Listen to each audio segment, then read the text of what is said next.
Hi, everybody. Good afternoon, good evening, good morning, wherever you are. I'm so excited that you've decided to join us here today. We are going to be talking all about those pesky paired questions that show up just on the SAT reading section. A lot of these little sessions that we do apply to both the SAT and the ACT, but the SAT is the only test that comes up with these questions that come in paired sets of two. So that's what we're going to be focusing on today. And wherever you are in your preparation for the SAT, whether you're just getting started or whether you're signed up to take one this month, I think that you're definitely going to find some valuable strategies to help you to tackle some of these paired questions. So my name is Kelsey. I'm an outreach specialist with the Princeton Review. I also teach SAT, ACT, GRE, the verbal parts of the MCAT, not the sciencey parts. And so I love sharing tips and tricks for how to beat these tests. I love it. And I really think that you're going to find some valuable stuff here today. So let's think about some different ways to approach these paired questions that will show up in the SAT reading passages. There's a few different ways that we can go about them. The first one, if we're lucky, we read the first question on its own and we already read that part of the passage. We know what the answer is. And so this is kind of like a buy one, get one free, because then you just have to go and find it, pick out the lines, and then you've got the second question. You've just got 2 points for one. So that's best case scenario. But unfortunately, it just doesn't always shake out that way. So sometimes we might be working a little bit backwards. So I want to look down at this third bullet point here. Can you eliminate any of the lines in the best evidence answers just because they don't address the question in the first question? So you're kind of working them in parallel when you do that.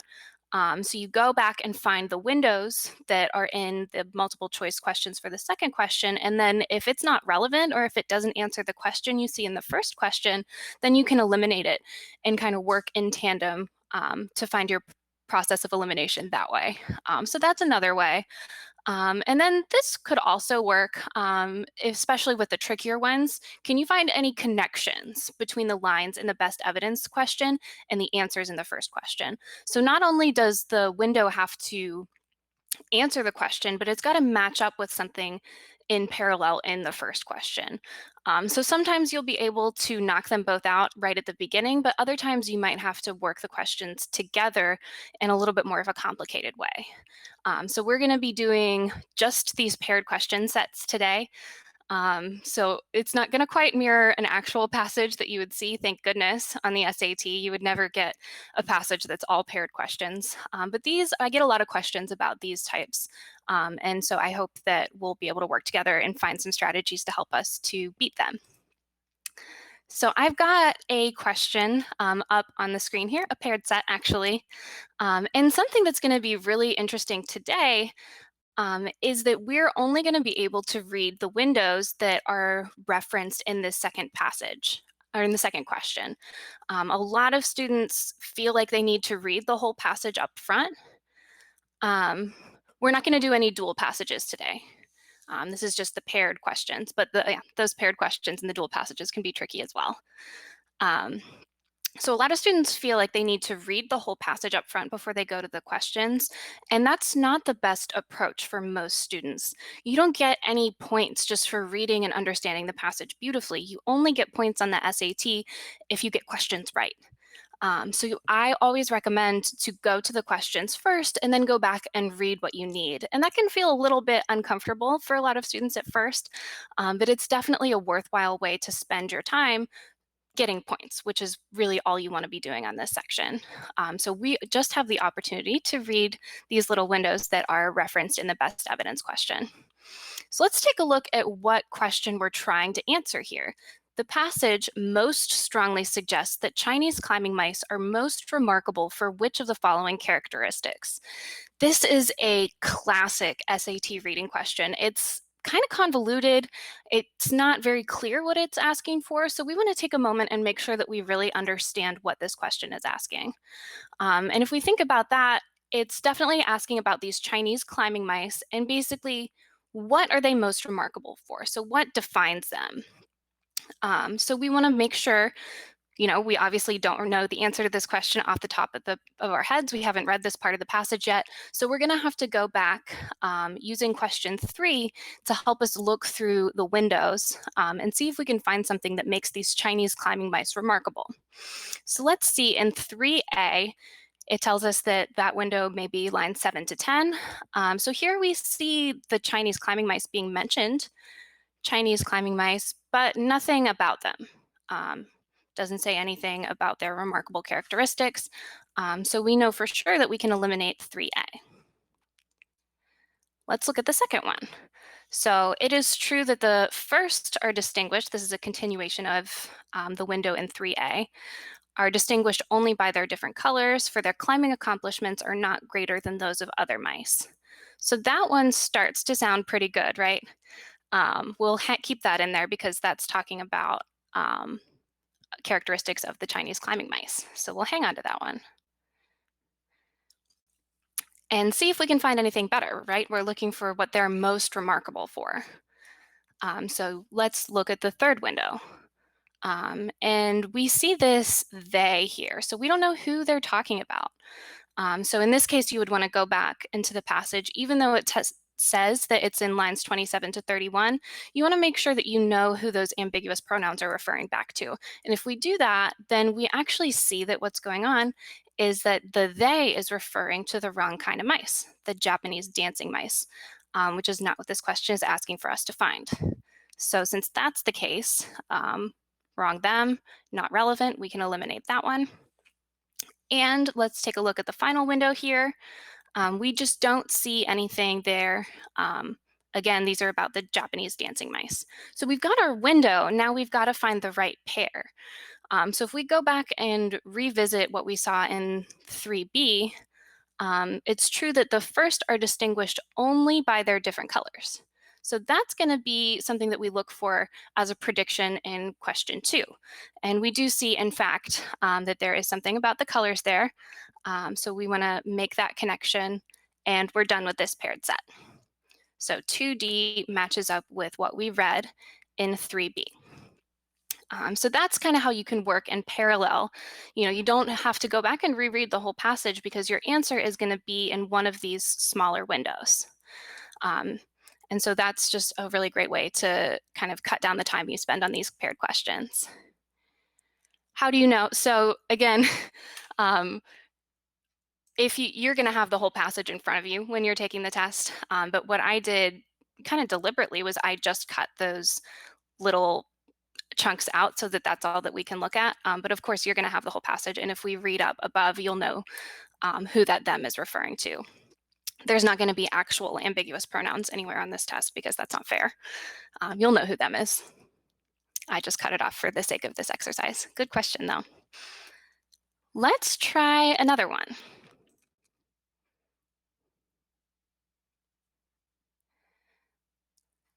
So here we see questions 11 and 12, another paired set about the mouse passage.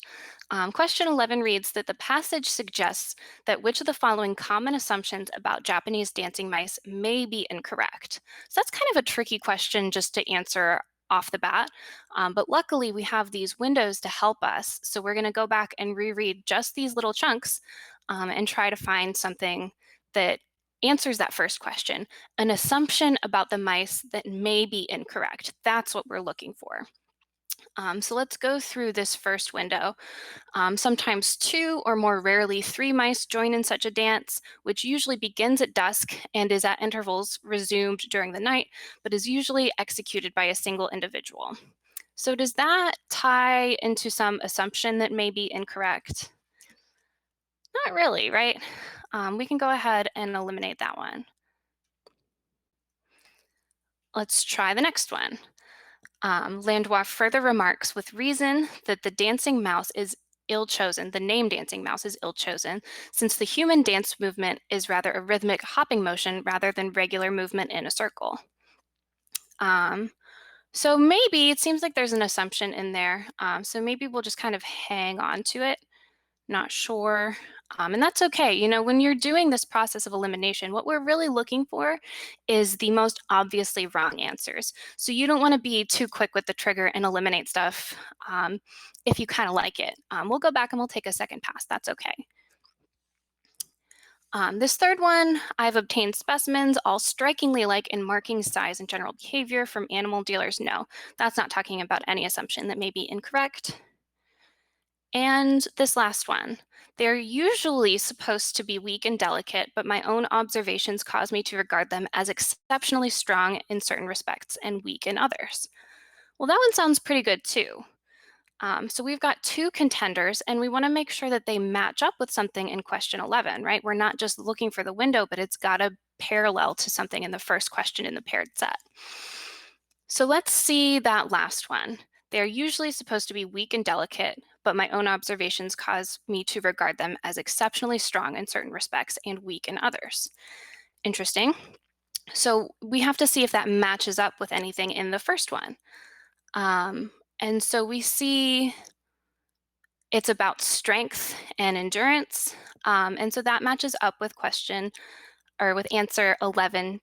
So we want to draw that connection and make sure that we know that those two connect. But we're not done, remember, we want to find the very best one. So let's see if answer B in question 12 matches up with anything. The name is ill-chosen since human dancing is more of a rhythmic hopping than movement in a circle. And so we see that that does match up with the same idea. So what do we do in this case? We see 11A actually parallels to 12B. Again, if you get down to 2, now's a really good chance to go back and reread that question and make sure that you're getting it right. So we're looking for an assumption that may be incorrect. And we see that there's not really an assumption in the name dancing mouse. People don't assume that they're dancing one way or another. But if we look at this last one, they are usually supposed to be weak and delicate. So that's calling back more to an assumption. And then the author says that that's incorrect. He actually thinks that they're strong in certain respects. And so that's what you want to do is go back and revisit the question. And we can see that that's going to match up here with 11B and 12D. We got those just fine. Any questions on that paired set? See how it spans a pretty broad piece of the passage from line 31 to 85, but we don't have to read everything in between. We're just looking at those particular windows to try to find our answer to the first question. So sometimes you'll also see a paired set. Oops, we've got a question. You get it down to 2 and you feel like you picked the wrong one. Yeah, that's a really common sentiment with these tests. And the very best suggestion I can give is just to go reread the question. You know, the answer choices are strange, and oftentimes, you know, if this was an open-ended question, if you were to write a short answer, it probably wouldn't look a whole lot like the answers that you're given. And that's by design because they can't make it too obvious. So they use a lot of weird paraphrasing and phrase things in ways that, yeah, it's strange. Absolutely. So keep that in mind. You know, you want to be suspicious of answer choices that are recycling a lot of the language that you read in the passage. And just keep in mind that you're probably not going to love the right answer. But what we're looking for is just the one that's the least wrong. Another common mistake on the SAT reading section is that you've been conditioned your whole academic lives to read between the lines and infer beyond the text and add your own points of view into something. And that's not what you're doing on this test at all. You have to find evidence for every answer choice in the text and actually be able to take your pencil and point to it. That's how strict and how close to the text everything is. So it can be kind of weird to unlearn that habit about yourself, especially because your English teachers want to hear your point of view on a lot of things, but that's not going to help you get points on the SAT. Do you do that after you read the whole passage or before? Do I do what? Sorry, I'm not sure what you're referring to.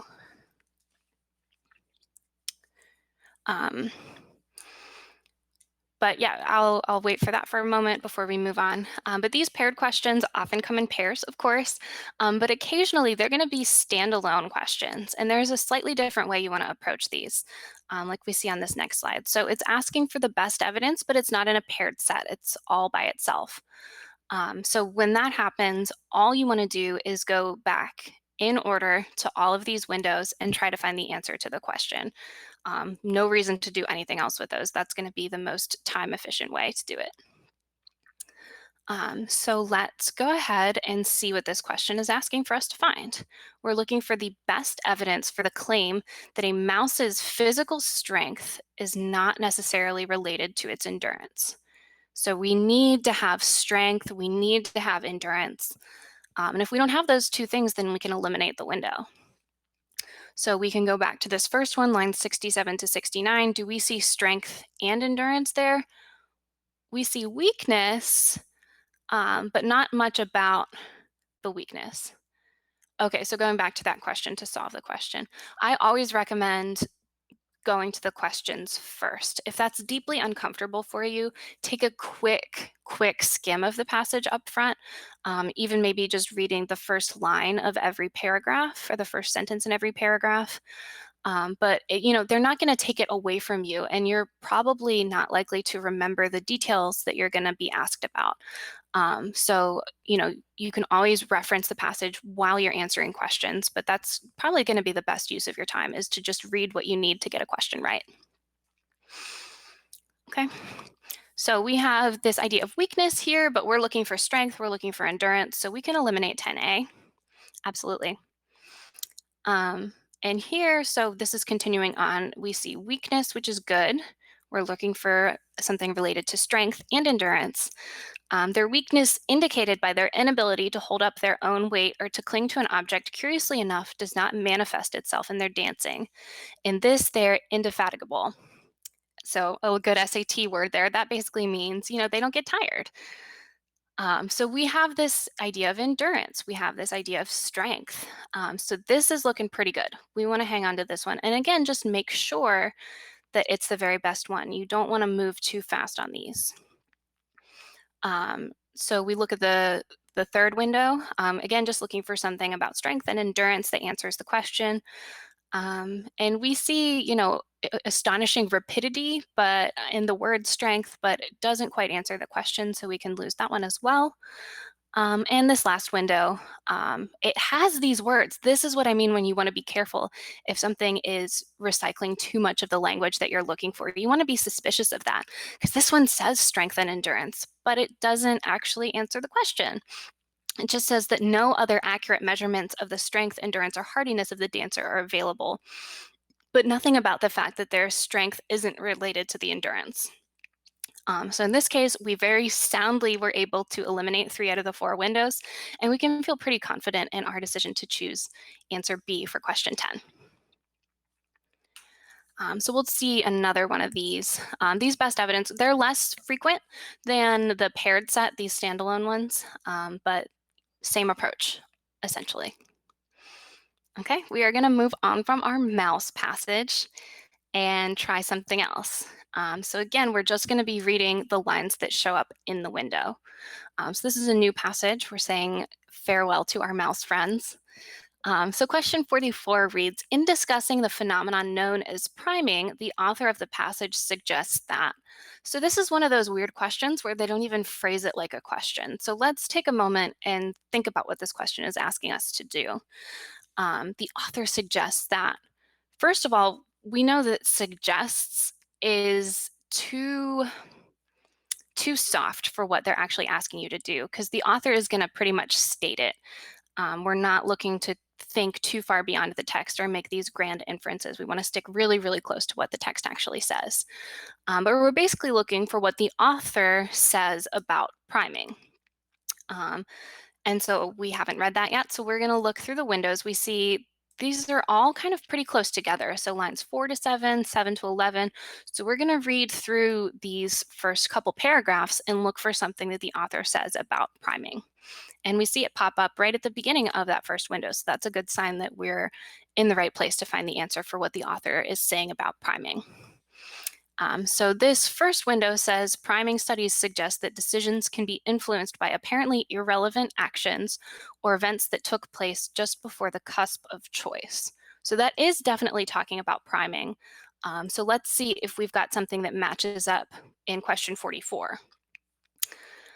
So not a theory proven, doesn't talk about intelligence tests, doesn't say anything about repeatable experiments. Okay, irrelevant actions. So we see that has been recycled. But is there anything wrong with just picking 44D and 45A and moving on with this?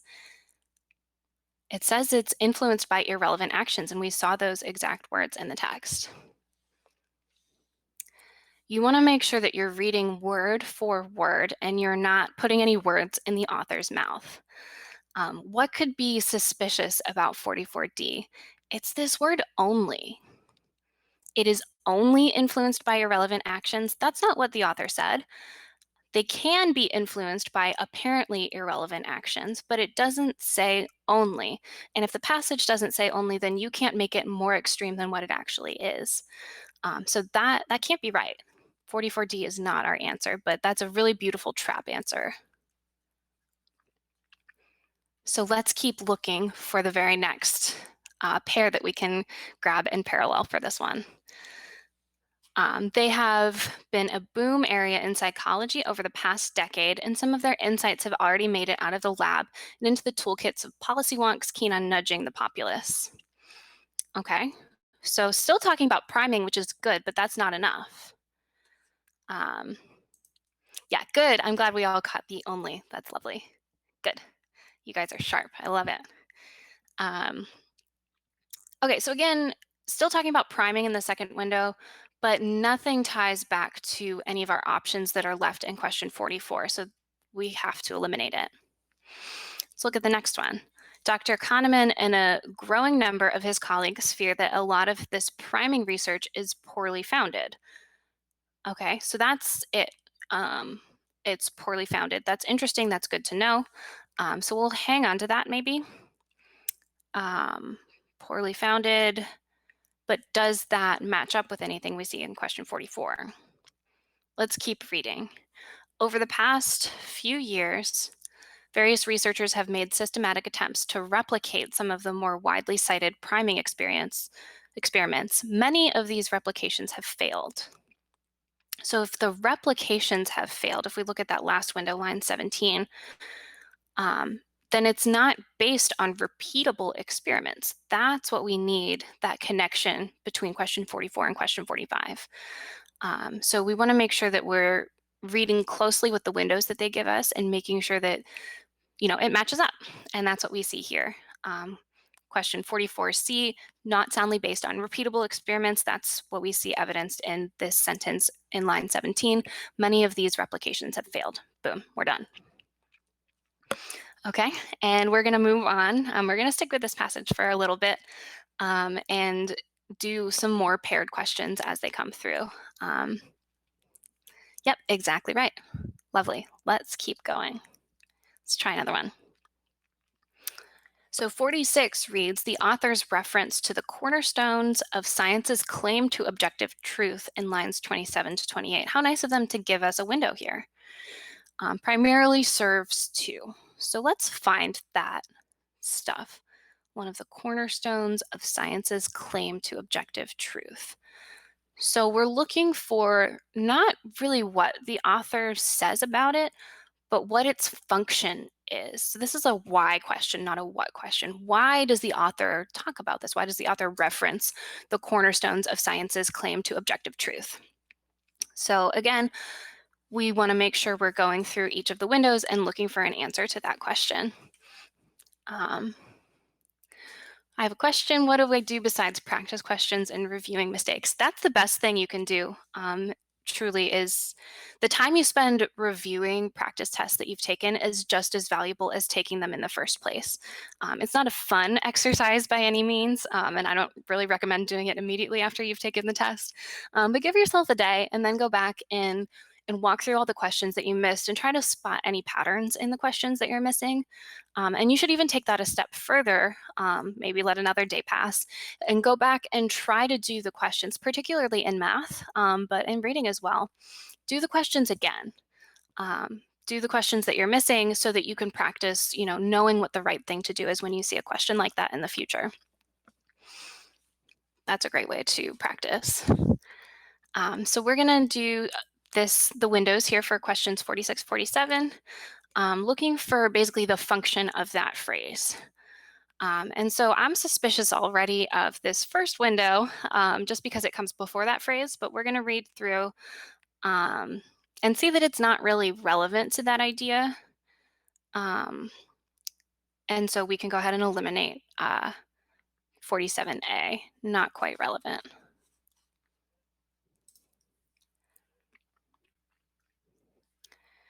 And look at the next one. So the idea that the same experiments always get the same results no matter who performs them is one of the cornerstones of science's claim to objective truth. Okay, so this is the sentence in question, so we want to make sure we're paying close attention to it. If a systematic campaign of replication does not lead to the same results, then either the original research is flawed, as the replicators claim, or the replications are, as many of the original researchers on priming contend. So does this tie back to something that we see in question 46? It's not debunking a flawed claim. It's not acknowledging a potential consequence. And I don't think it's correcting an earlier assumption that we didn't see anything before this that was contrary. But if we look at this C answer, underscore a tenet of scientific thought, that's kind of what's going on here, right? We've got this idea that science needs to be repeatable, and that's, we don't see those exact words show up, but that's really what it means. That's a great paraphrase. So we do see 47B matches up with 46C, and we want to quickly look through the remaining windows and see if we can find something that's an even better fit than that. And as we go through, we can see, the author kind of moves on from this idea of the cornerstones of science's claim to objective truth. So we can, we want to make sure we take a moment and read them. But we've already got a paired set that matches up and answers the question that we were looking for. So we're going to go ahead and pick those, 46C and 47B. That's our paired set for these two. Okay, let's keep cruising. We're doing great. Another one. According to the passage, academic scientists believe any errors in their research usually get corrected how? So again, a kind of a run-on sentence, but we want to make sure we understand the question, which is how are errors corrected by academic scientists? How do they believe that their errors get corrected? So again, we don't know the answer, but we know where to find it, or we know where to look for it, and that's going to be in these four windows here. So we'll start with the first one, see if we can see anything about errors getting corrected, and in fact, we don't see that here, so we can eliminate 49A. Here's this next one. Academic scientists readily acknowledge that they often get things wrong. Okay, so right away we're looking at errors, so we want to, perk our ears up and make sure we're paying attention. But they also hold fast to the idea that these errors get corrected over time as other scientists try to take the work further. So this looks like an answer to the question. Let's see if we can find something in 48 that matches up with this idea that the errors get corrected over time. I will go back to that question when we're done here. Let me go ahead because we're almost there. So we're looking for errors getting corrected over time as other scientists try to take the work further. That matches up really nicely with something that we see in this one, right? Gradually as other scientists build on their work. So we like that one, but let's see if we can find something better. That word immediately is suspicious because it says over time. In C, we see over time, which is, again, how they kind of try to trap you by pulling some of the same language that you read in the passage. You want to always be suspicious of that. And so it's not the general public, right? It's other scientists. So C starts off pretty solid, but then it's not correct. So we can eliminate those two. And then before the research is ever reviewed or published, that's not what it says. So, even if that sounds plausible, even if we would like for our academic scientists to correct their research before it gets published, it's not supported by the passage. And even if it sounds reasonable, if it sounds plausible, if it's not supported, it can't be the right answer. And so that's what we have going on here. 48A, we found that in 49B. Okay, let's go back to that last question we just did to underscore a tenet of scientific thought. So again, we're just looking for the best answer. We're not going to love the way that they're written. And again, that's by design. But it's talking about the idea that the same experiments always get the same results is a cornerstone. That's the paraphrase that we're looking for. The cornerstone is kind of a tenet of science's claim to objective truth. So it's emphasizing the importance of it to the scientific community. Um, and we don't see the right verbs here. It doesn't debunk a claim. Acknowledge, maybe, but it's not a consequence. And we didn't have an earlier assumption. So just by process of elimination, this is the only one that makes sense and is supported in any way by the passage. If you can soundly eliminate some of the answer choices, then you don't want to spin your wheels trying to talk yourself into the only one that's left. You're often not going to love the way that they're written, and that's okay. Okay, let's keep going. So here's our best evidence one. This is a standalone. So which of the following best supports the claim that scientists feel more pressure to publish quantity than they do to publish quality? So same approach here. We know exactly what we're going to do when we see a best evidence question standalone like this. We're just going to dive straight into the windows and look for something that answers the question after we've tried to understand what the question is really asking us about. And in this case, we're looking for this pressure to publish a lot more than high quality stuff. So let's go straight to those windows and see what we can find. In this first one, we see this idea of replicating lines 37 to 43. That's kind of a longer window, but not really talking about this pressure to publish anything. So we can eliminate 50A. 59, statistical mistakes are widespread. Nice short window, doesn't have what we're looking for, so we'll move on.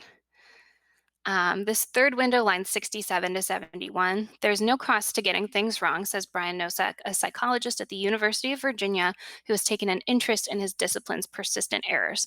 The cost is not getting them published. Okay, so that's reasonable. It's got the right ideas that we're looking for, this idea of publishing. So we'll hang on to it and just make sure that it's our very best option. Checklists such as the one introduced by Nature should be adopted widely to help guard against the most common research errors. So this one's not talking about the pressure to publish at all. So even if we didn't love that third option, line 67 to 71, if you don't want to spin your wheels and try to talk yourself into it, because we can very soundly eliminate these other options. So that's how we use process of elimination and narrow it down to answer C for question 50. Very quick. Those are the best ones, right? If only all the questions could be like that. Let's keep going. Another paired set. 51 and 52, we are looking for the author of this passage most likely believes one way to publish more accurate research findings is to. Again, this language is more nebulous than it should be. Most likely believes, we're going to be able to point to something that's written in the passage that's going to support one of these answer choices. And we're going to find it in one of these four windows. So we are looking, again, this one is pretty widespread, starts from line 14 to line 82. So we don't want to go reinvent the wheel and skim the whole entire passage looking for the answer to this question. We are just going to look at these four little windows. So let's see what we have here. We're looking for one way to publish more accurate research. Okay. So over the past few years, various researchers have made systematic attempts to replicate some of the more widely cited priming experiments. Many of the replications have failed. That's talking about a failure in accuracy. So that's definitely not going to be what we're looking for. In this next one, irreproducibility is much more widespread. It is, of course, but this isn't really going to help us to get more accurate research findings, so we can eliminate that one as well. In testimony before Congress on March 5th, Bruce Alberts outlined what needs to be done to bolster the credibility of the scientific enterprise. So we're getting to that idea, but we don't have what that idea is yet. To bolster the credibility, hopefully that would be something that's more accurate, but we just don't see the answer to question 51 in that window. So we hope that we're going to see it in the last one here, where it reads that budding scientists must be taught technical skills, including statistics, and must be imbued with skepticism towards their own results and those of others. Okay, now we have a suggestion for how to increase the accuracy in published research findings. So we want to make sure that we can find the very best match for what we read in that fourth window in 52D. And we read a pretty good match for that right at the beginning to encourage new scientists to consider their own research with a more critical eye. So, not a lot of that recycled language, but the same idea, this idea of skepticism, of a more critical eye. And we can read through quickly these other ones and make sure that this is the very best fit, but it turns out that it is. So 51A pairs up beautifully with 52D, and we've got another paired question set under our belt. Okay. We're going to go back. So even though this passage is kind of artificial in that it's all about the paired questions, I still wanted to do these last. So questions 42 and 43, even though they showed up first in the list of questions, I didn't want to do them first. And that's because of the nature of question 42. It's super general.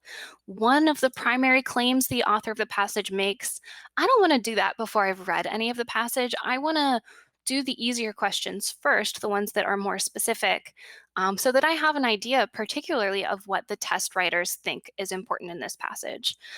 So we're going to save these super general questions that often will show up first in a passage. We're going to save those for last. So we're coming back to 42 and 43, one of the primary claims. And we know that we're going to find one of them in one of these four windows. So do we have a primary claim in this first one? They have been a boom area in psychology. Some of their insights have already made it out of the lab and into the toolkits. So this, we remember back at the beginning, that was talking about this idea of priming. And so we want to check and see if there is a corresponding answer in question 42. And we don't really have that, nothing about priming. And priming wasn't really a common thread throughout the whole passage. It was kind of an example that was at the beginning. So I don't know if that would be a primary claim anyway. But we don't have to worry about that. We don't have to spin our wheels. We don't have anything that matches in 42. So we can eliminate 43A. And take a look at the next one. So the idea that the same experiments always get the same results, no matter who performs them, is one of the cornerstones of science's claim to objective truth. So we remember that there's a question all about this, right? So we know that the author thinks that this is something important. And so we want to see if we've got something that matches up in that first question. So this idea of reproducibility. If we read 42A, that sounds like a pretty good fit. Problems with irreproducibility can weaken a defining quality of science. So it's a cornerstone, it's a tenet. That idea all comes together, all different paraphrases of the same idea. But that's what we see really going on here, this idea of reproducibility. Same results, no matter who performs them. So we've got a match. 42A matches up with 43B. And we, again, just want to quickly make sure that we've got the best fit. So that scientists readily acknowledge that they often get things wrong. True. But the closest match we see in 42, scientists should not be concerned about their careers and only concerned about their results. That's not going to cut it for me. That's not as well supported. So we can eliminate that. And same thing with our last window. Professional pressure, competition, and ambition push scientists to publish more quickly than would be wise. It goes too far to say that they shouldn't be concerned about their careers. You don't want to make the answer choice more extreme than the passage. So we've got our paired set here. We have 43b matches up nicely with 42a. Problems with irreproducibility can weaken a defining quality of science. That was a big claim that the author made throughout the passage. So it was wise to save this paired set for last because we've read so much of the passage already in answering those other questions. Okay. Let's try some more. We're going to move on from our reproducibility passage. And this one's from, I hope everybody's read it, it's one of my favorites, The Outsiders by S.E. Hinton. We've got a couple of questions left talking about that. But I do want to caution you, if you find yourself doing an SAT passage where you've actually read the source material in another life somewhere else, that's not necessarily going to help you. That's a little counterintuitive.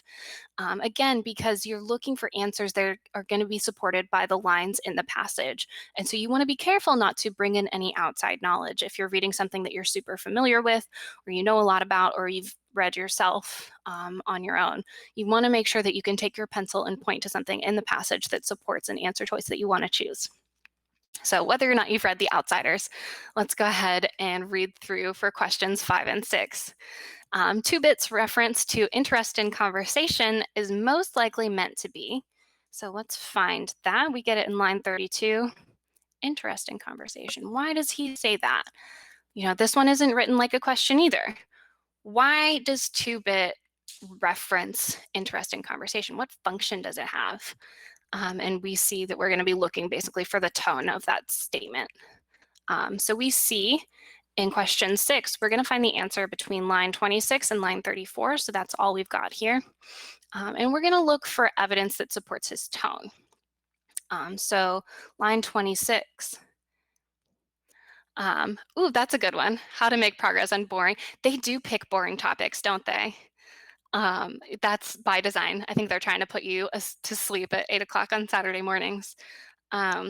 You can just pretend like you're really interested in the subject. That maybe works for some people. Fake it till you make it. But another thing, if you've had the experience where you just read through a paragraph and then you sit up and you realize that you have no idea what you just read, we've all done it. It's very dangerous to do that on the SAT. So I recommend, stay with it. Keep your pencil where you're reading. Try not to sit back and put distance between yourself and the table. If you just keep yourself physically engaged, I find it's often a lot easier to stay mentally engaged as well. You can nap when you get home. That's my advice. Let's see if we've got the answer to question 5 in 6A. 2-bit and Marcia weren't even listening to us. They were engaged in some wild conversation that made no sense to anyone but themselves. Okay, great, but doesn't really help us to know the tone for interesting conversation. Actually, we can eliminate 26 and 27 to 28 because that's 6A and 6B. So let's keep looking. Lines 30 to 32. So starting with 2-bit always said he wondered why Johnny and I were such good buddies. Okay, good information. Let's keep going and see if we've got something a little bit more clear this last one. You keeping your mouth shut and Johnny not saying anything. So he'd say cocking one eyebrow. So we have kind of this sarcasm, right? You must make such interesting conversation, he'd say, cocking one eyebrow. You keeping your mouth shut and Johnny not saying anything. So there's this, pivot. If you've got your mouth shut and Johnny's not saying anything, then that doesn't really sound like much of a conversation at all. So we're looking for something that matches up with this idea of sarcasm. That's the prediction we want to make before we go and find the right answer. You want to make sure you articulate that prediction to yourself before you fall into a trap.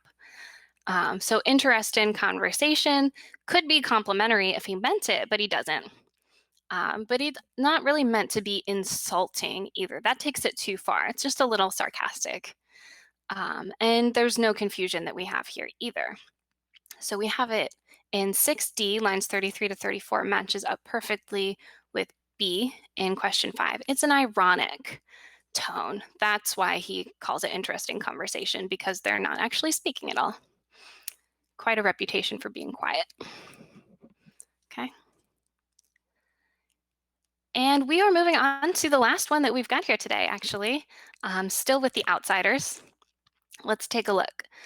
Based on the passage, Cherry and Pony Boy would most likely agree with which claim about socks and greasers. So we need them to agree on something that's got both of these groups of people in with them. So let's go straight into those windows and see if we can find it. So we see the socks here. They liked the Beatles, thought Elvis Presley was out, and we thought the Beatles were rank and that Elvis was tough, but that seemed the only difference to me. So that's a difference, right? We're looking for a claim about the two groups. And so let's see if that matches up with anything that we see in 3. And so we see music show up in 3D, but what's the problem? The problem is that they don't enjoy the same types of music, right? They've got opposite ideas. So that's a really clever trap, because it's talking about both groups, but it's got the relationship wrong. So we can eliminate 3D, 4A, and pat ourselves on the back for spotting that trap. So let's move on here. This next window, lines 11 to 14, starting with you greasers have a different set of values. You're more emotional. We're sophisticated, cool to the point of not feeling anything. Nothing is real with us. Okay, so Cherry is speaking from her perspective. Greasers have a different set of values. They're more emotional. So do we see that matching up with anything that we see in question 3? Well, we see, again, not the same words, but the same idea. Each group operates by a different set of principles, different values, different principles, same idea there. So we want to match up question 4B with 3C and see if that's the best one. Take a look at these final windows and just check, make sure we've got it right. I don't know why I could talk to her. This one doesn't really talk about the groups of people at all. And this last one, I couldn't tell her that Soda had bawled all night long after they came and got Mickey Mouse. Okay, interesting, but not quite what we're looking for about claiming between the two groups. So we can eliminate that one as well. And just through really beautiful process of elimination, we're able to get to the right answers. 2 points on this one. So paired questions can be a little intimidating. Sometimes the hardest part of the paired questions is noticing that that's what you're working with. Can be pretty easy to, if you're moving too fast, to just, if you get to question 3, to try to answer it on its own. But this would be hard if we didn't know where to look, that they would most likely agree with which claim about them. So you want to be kind of consistently glancing at the next question to make sure you've identified when you're working with a paired set before you go into it, and let the fact that they go together help you, and you lean on your process of elimination as you go through. If you're not sure about something, keep it in there. If you get down to 2, go back and reread the question. All of those steps are going to help you to just knock all these paired questions out of the park when you take the SAT and that first section comes up for the reading. I'm all set with my practice questions. I'll hang around for just a little bit if anyone has any questions about how to best tackle these paired questions. But I just want to thank you all so much for coming and for your attention and time. I really hope that you found something valuable here. We'll be back again next week. I think we've got some math on the agenda. So if you're sick of reading and want a break, come join us next week and practice your SAT math. That's all I've got. I hope you all have a really great day and be well. Thank you so much for coming.